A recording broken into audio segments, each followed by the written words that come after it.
messieurs. Donc, permettez-moi de faire une modeste contribution sur ce mouvement scolaire de mai 68 en jetant un coup d'œil sur le rétroviseur.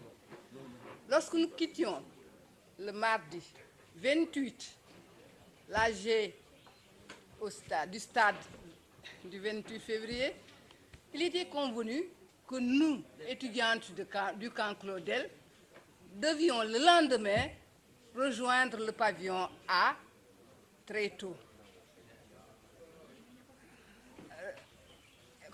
Comme le campus risque d'être attaqué par la police. Entre-temps, donc, des informations, des rumeurs nous ont fait savoir que demain, 29, donc, Claudel risquait d'être encerclé et d'être coupé du reste du campus. Alors, à 4 heures du matin, on nous a réveillés et lorsque nous sommes sortis de nos chambres, nous nous sommes en fait rendus compte que Claudel était déjà encerclé. Les policiers étaient couchés donc autour de Claudel. Et dans notre fuite, nous avons dû enjamber ces policiers pour sortir. Il y a certains même qui se réveillaient, qui jetaient un coup d'œil, mais se voilaient la face et se recroquevillaient.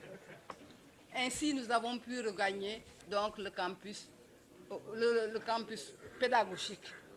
Et c'est là que nous avons été installés, sur le campus pédagogique, entre le rond-point central et la bibliothèque. Il n'y avait pas ça par la bibliothèque, mais c'est cet espace-là que nous avions été installés.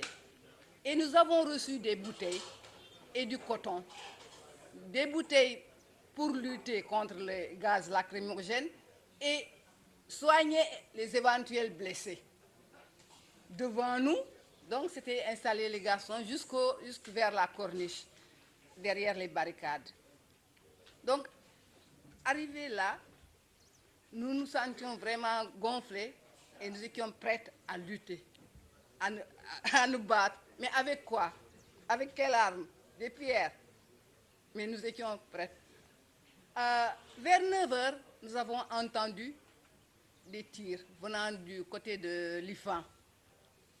Alors là, la peur, l'anxiété, vraiment commençaient à nous gagner. Alors, pour nous haranguer, certains camarades ont commencé à crier « N'ayez pas peur, ils tirent à blanc, tenons bien ». Et là, quand même, nous étions un peu sceptiques, mais nous attendions tranquillement.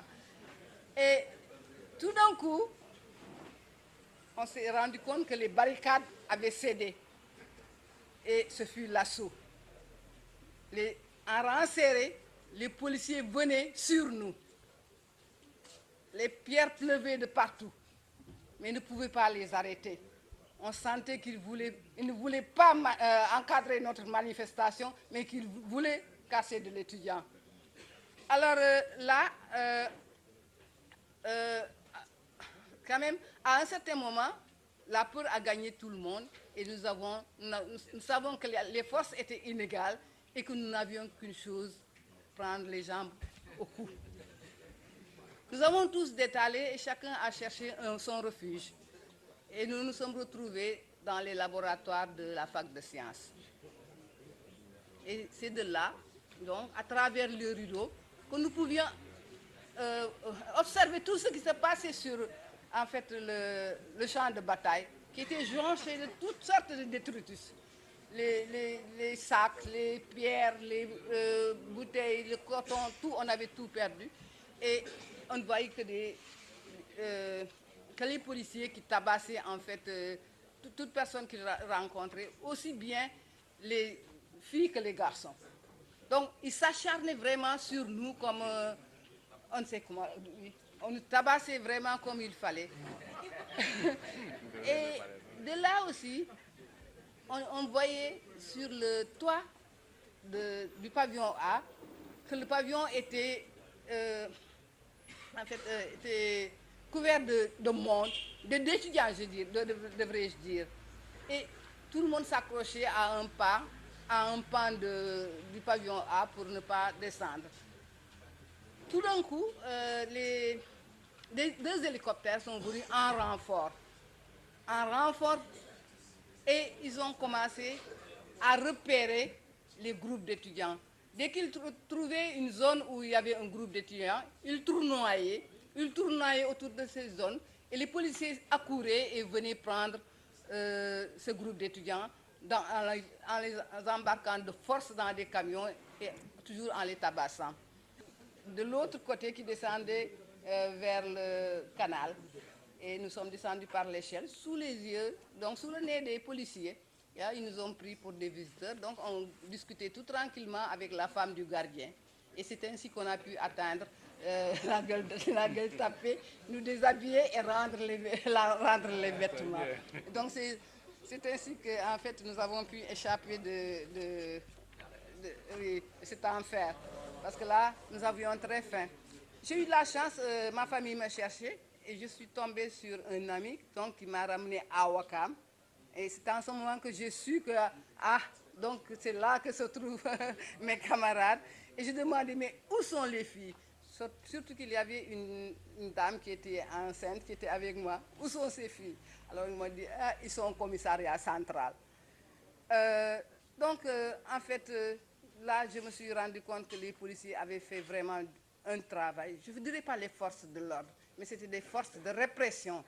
Vraiment, parce que la bataille était trop inégale, nous n'avions rien. Et vraiment, les crosses, les matraques et les fameux lisses ont fait vraiment beaucoup de mal. Et je trouve que quand même pour une manifestation qu'ils auraient pu encadrer et pacifiquement et nous faire sortir de l'université, c'était vraiment facile pour eux au lieu de casser de l'étudiant.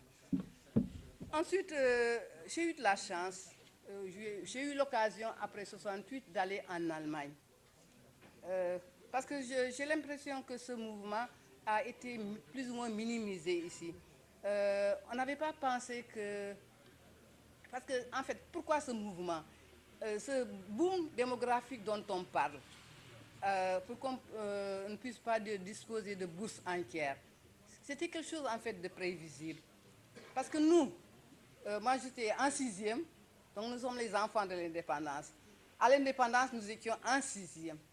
Donc, en 6e, en 60. Donc, nous avons défilé pour la première fois en 61 au boulevard Roosevelt pour la Nation. En 62, les collèges d'orientation, le collège moderne de jeunes filles sont devenus des lycées.